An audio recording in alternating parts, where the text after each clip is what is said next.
So when we moved to the Dandenong Ranges over a decade ago, I remember coming to Kallista, and a beautiful local said to me, you know, you'll come to realise the longer that you live here that Kallista is really the heart of the mountain. And I would say after living in Sunny 7 for the past 5 years, that's absolutely true. It's been our experience 100%.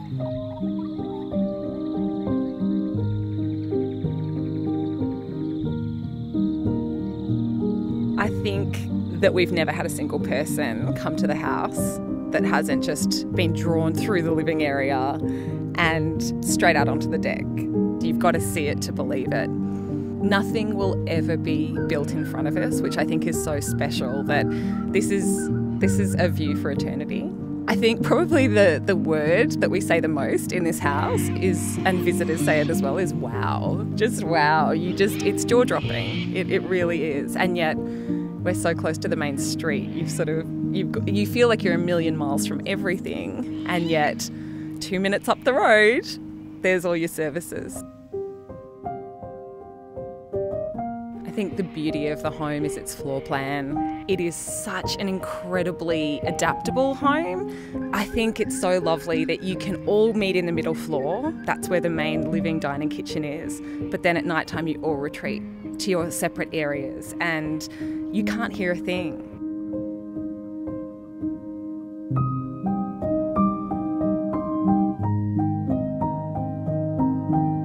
It is a really difficult home to get out of bed in the mornings for, because you just want to stare at the view. The master bedroom upstairs, that view, you are so high above the trees that, you know, we get clouds lapping at the windows, and in winter those cloud formations change, not just every minute, every second. So you can just lie in bed, pull the covers up, and you get this incredible movie almost, but it's natural and it's very real. And to be, I guess, living in the home but so connected to the outside through these huge windows is, you know, something that you don't find in a lot of hills homes.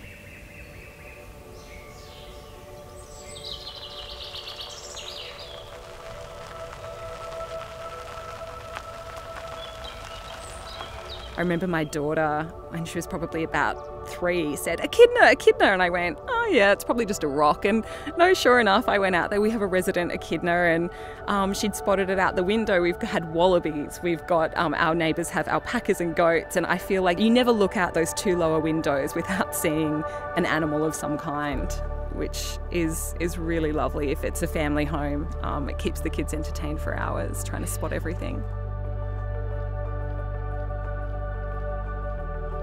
The architecture is really interesting, I think, because it was a 1960s weekender, and the owner-builder before us, he created the home up and down off that home. You know, there's a lot of lines and there's a lot of steel and corten and glass as well. We've really tried to bring in organic elements just to soften the whole home and to make it feel really lived in, really comfy and really relaxed. And then we've got these incredible rooms underneath the garage, 2 rooms off the house that we have used. We call them the green room and the red room because of the carpet colours. The green room is the most relaxing work from home space that we could have possibly created. It's got a waterfall beside it, so as you're working, you've got these beautiful waterfall sounds happening.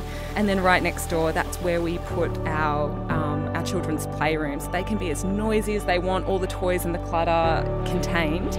And I think because we've got that work from home space and the playroom off the main house, it keeps the main residence completely calm.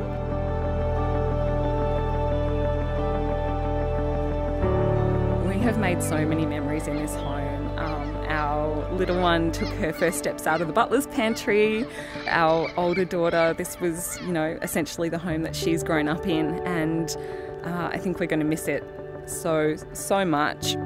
Tasmania is calling us, so we're not going to be too far from beautiful trees and gorgeous views like this. But I know that there's such a good energy to this home, and we've been an extremely happy family here. So I hope that whoever buys the home can feel that love and all the good times that have been shared.